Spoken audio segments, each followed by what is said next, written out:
آرزو کے پیدا ہونے پر، یہاں تک کہ آرزو تو آرزو ہے، وسوسے کے پیدا ہونے پر بھی کوئی گناہ نہیں ہے جب تک کہ اس پر عمل نہ کیا جائے۔ دل میں خیالات تو آتے ہیں، وسوسے بھی آتے ہیں، اور کئی بار تو ایسی خواہشات جنم لینے لگتی ہیں کہ انسان خود حیران ہوتا ہے اپنے اوپر کہ یہ میں ہوں جو اس گناہ کے بارے میں سوچ رہا تھا، جبکہ اس کے لیے پریشان ہونے کی ضرورت نہیں ہے۔ یہ صرف شیطانی وسوسے ہیں جو شیطان کی طرف سے ہیں، بس ہمیں پہچاننے کی ضرورت ہے۔ اور یہ وسوسے بھی ایمان والوں کو ہی آتے ہیں، جو اپنے ایمان کی پریکٹس کر رہے ہوتے ہیں، اس کو لے کر سنسیئر ہوتے ہیں، انہی کو شیطان تنگ بھی کرتا ہے۔ So just don't blame yourself, blame it to شیطان، کہ یہ شیطان ہے جو مجھے تنگ کر رہا ہے۔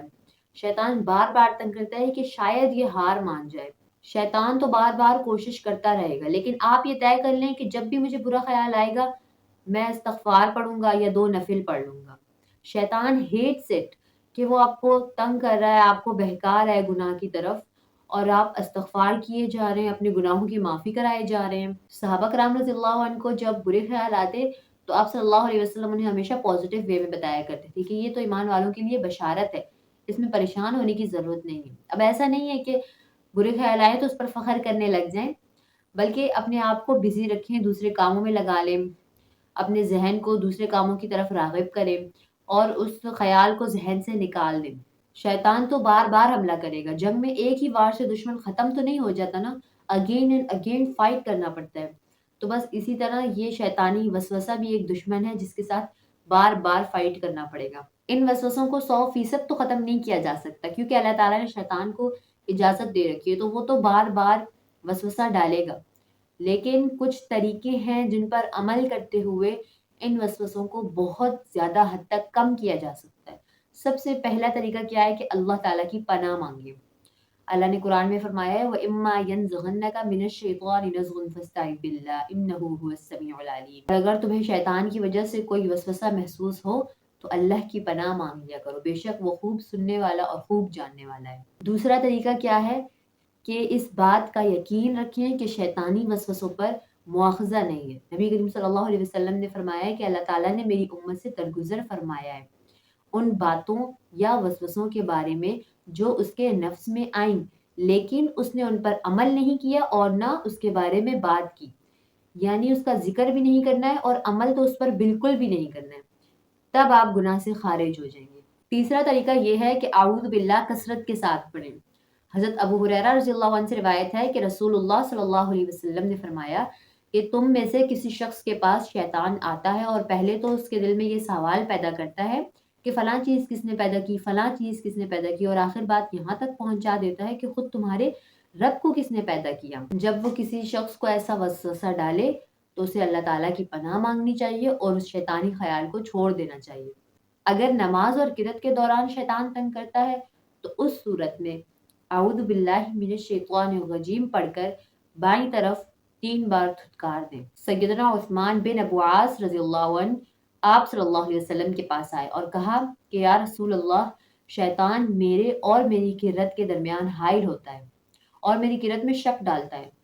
تو نبی کریم صلی اللہ علیہ وسلم نے فرمایا کہ جب شیطان ایسا کرے تو تم تعوذ پڑھ کر 3 بار بائیں طرف دھتکار دیا کرو۔ سیدنا عثمان بن ابو عاص رضی اللہ عنہ فرماتے ہیں کہ میں نے ایسا ہی کیا تو اللہ تعالیٰ نے شیطان کو مجھ سے دور کر دیا۔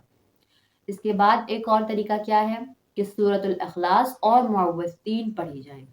سیدہ عائشہ رضی اللہ تعالی عنہ بیان کرتی ہیں کہ جب آپ صلی اللہ علیہ وسلم اپنے بستر پر آرام کرنے کے لیے لیٹتے تو اپنی دونوں ہتھیلیوں پر سورہ اخلاص اور معوذتین پڑھ کر دم کرتے اور پھر اپنے چہرے اور جسم پر ہاتھ پھیرتے جہاں تک ہاتھ پہنچ پاتا۔ جب آپ صلی اللہ علیہ وسلم بیمار ہوتے تو مجھے اس طرح کرنے کا حکم دیا کرتے۔ اس کے بعد کچھ دعائیں ہیں جو پڑھ کر ہم شیطان کے وسوسوں سے بچ سکتے ہیں، بہت ہی آسان اور مختصر دعائیں ہیں۔ سیدنا ابو سعید خاری رضی اللہ تعالی عنہ فرماتے ہیں کہ جب آپ صلی اللہ علیہ وسلم رات کو قیام فرماتے تو سب سے پہلے تکبیر کہتے، پھر یوں کہتے سبحانک اللہم وبحمدک وتبارک اسمک وتعالی جدک ولا الہ غیرک، پھر 3 بار لا الہ الا اللہ پڑھتے، 3 بار اللہ اکبر کبیرہ پڑھتے اور 3 بار یہ دعا پڑھا کرتے اعوذ باللہ السمیع العلیم من الشیطان الرجیم وہمزہ ونفخہ ونفثہ، اور اس کے بعد قرات فرمایا کرتے۔ ابو زمیل رحمہ اللہ فرماتے ہیں کہ میں نے سیدنا ابن عباس سے سوال کیا کہ اس کیفیت کا کیا ہو جو میں اپنے سینے میں پاتا ہوں؟ انہوں نے کہا وہ کیا ہے؟